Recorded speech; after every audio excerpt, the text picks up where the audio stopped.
ये जो जाती है, ये जो दुष्ट आत्मा, ये बिना प्रार्थना के नहीं जाती। हालेलुया। अब बहुत सारे घरों में बीमारियां हैं, बहुत सारे घरों में नशा है, गरीबी है। लोग कहते हैं हम प्रार्थना करते हैं पर थोड़ी प्रार्थना करते हैं।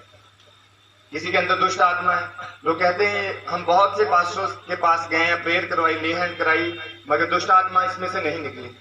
हालेलुया। कुछ बाइबल ऐसा कहती है, यीशु मसीह का वचन ऐसा कहता है कि कुछ चीजें बिना प्रार्थना के हल नहीं हो सकती। हालेलुया।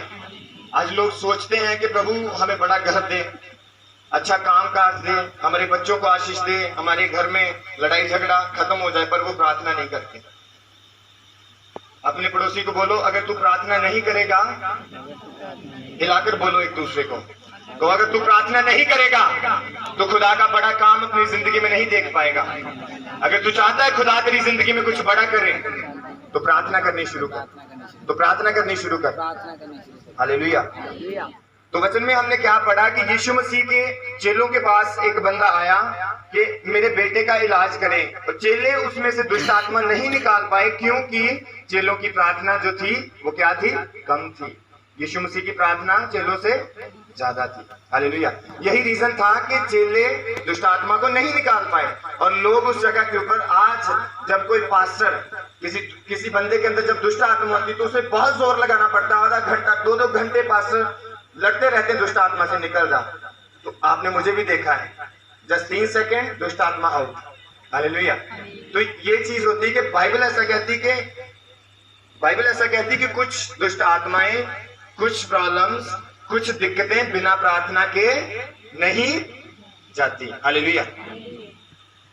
एक और वचन मैं आपके लिए पढ़ूंगा, टीम आपने पढ़ना है इसे, मरकुस 6 उसकी 45 से 50।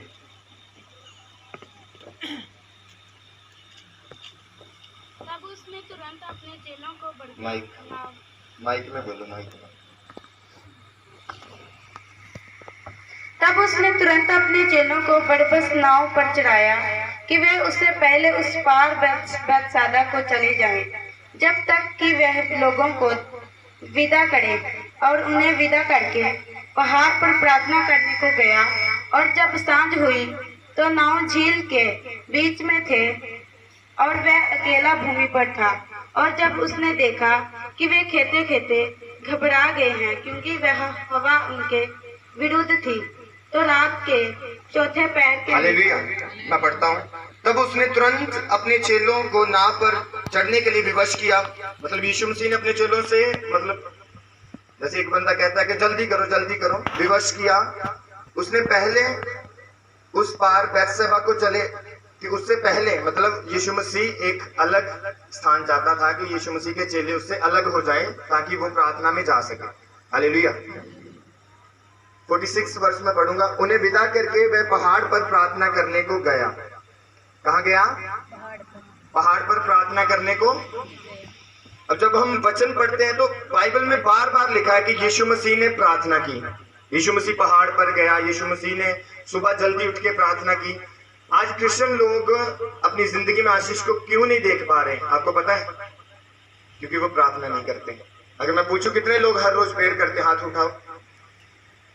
अगर मैं ये कहूं कि कितने लोग फल चाहते हैं, तो सभी हाथ उठाएंगे कि हम फल चाहते हैं, हमारी जिंदगी में आशीष आए, हमारे घर बदल जाए। अगर किसी के पास बच्चा नहीं तो वो कहेगा हाँ हमें बच्चा मिल जाए। अगर मैं कहूंगा प्रभु आपको बच्चे के साथ आशीषित करने जा रहा है, तो सब कहेंगे आमीन, सब कहेंगे आमीन। पर अगर प्रार्थना के लिए बोला जाए कि प्रार्थना कौन कौन करता है, तो बहुत कम हाथ उठते हैं। आपके सामने कितने लोग प्रार्थना करते हैं हर रोज? तो जो लोग प्रार्थना नहीं करते, ये वचन आज उनके लिए है, या जो लोग करते हैं उनके लिए भी है कि वो प्रार्थना में और बढ़े। हालेलुया। यीशु मसीह के चेलों के पास एक बंदा आया कि प्रभु मेरे बेटे के अंदर दुष्ट आत्मा है। यीशु मसीह के चेले उसे निकाल नहीं पाए, क्योंकि उनके अंदर सामर्थ्य नहीं थी, उतनी प्रार्थना नहीं थी। हालेलुया। अगर हम साइकिल खरीदने के पैसे, मान लो कि 4000 की साइकिल आ जाती, तो 4000 अपनी पॉकेट में रख के सोचे कि हम कार ले लें, तो कार नहीं आ सकती। हमारे केस अब बड़े हैं, पर हम प्रार्थना बहुत थोड़ी करते हैं।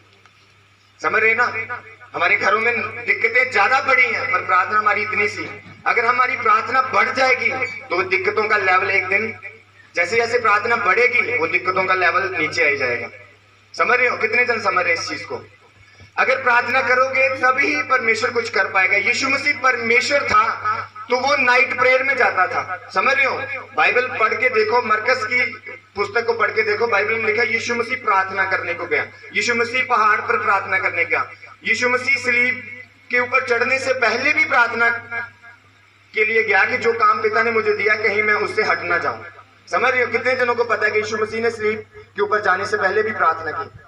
तो अगर वो परमेश्वर होकर प्रार्थना करने का महत्व समझता था, आज क्रिश्चियन लोगों को प्रार्थना करनी पसंद नहीं, या वो प्रार्थना करना ही नहीं चाहते, इसीलिए उनकी जिंदगियां सेम नहीं है। मतलब उनकी जिंदगियां रुकी हुई, उनकी आशीषें रुकी हुई हैं। आज लोग पास्टर्स के पास आते हैं, पास्टर जी हमारा ये दिक्कत है हमें। तो अगर पास्टर पावरफुल है, देखिए कुछ काम पास्टर की प्रेयर से हो जाते हैं, पर कुछ काम आपकी प्रेयर से होंगे। समझ रहे हो? सारे काम पास्टर नहीं कर सकता, या पास्टर की प्रेयर सभी काम नहीं कर सकती। समझ रहे इस चीज को? जो दवाई कौड़ी या कड़वी हो वही कई बार हमें आराम दे देती है, होता है ना? तो यीशु मसीह का वचन हमें ये प्रार्थना करने कई बार हमें मुश्किल लगती है कि हम प्रार्थना नहीं कर पा रहे। आज भी जब मैं प्रेयर कर रहा था तो मेरे ये लेफ्ट साइड यहाँ पर जख्म था घुटने के ऊपर। जब मैं प्रेयर से उठा तो मेरे खून निकला था थोड़ा इधर से, तो मैं देख रहा था और मैं धन्यवाद कर रहा था पिता का कि प्रभु तेरा धन्यवाद कि तूने मुझे इस योग्य बना दिया कि मैं घुटनों पर रह के तेरी प्रेयर कर सकूं, तेरे सामने बैठ पाऊं। हालेलुया। कितने लोग वर्शिप करते हैं अपने घरों में? जो बंदा वर्शिप नहीं करता वो प्रभु को महसूस नहीं कर सकता कभी भी। हालेलुया। समझ रहे हो इस चीज को?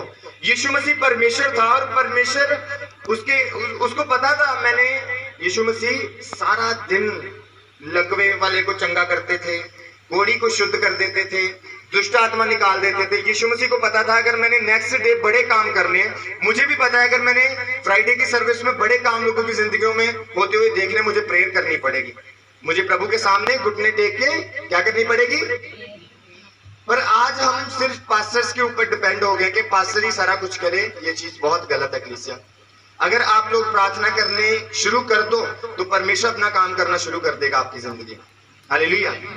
क्योंकि परमेश्वर काम करने वाला परमेश्वर है। परमेश्वर गूंगा नहीं कि वो बोल ना सके आपके हालातों के लिए, परमेश्वर अंधा नहीं कि वो देख नहीं रहा आपकी और आपके घरों में जो दिक्कत है, परमेश्वर अंधा नहीं कि वो देख नहीं रहा।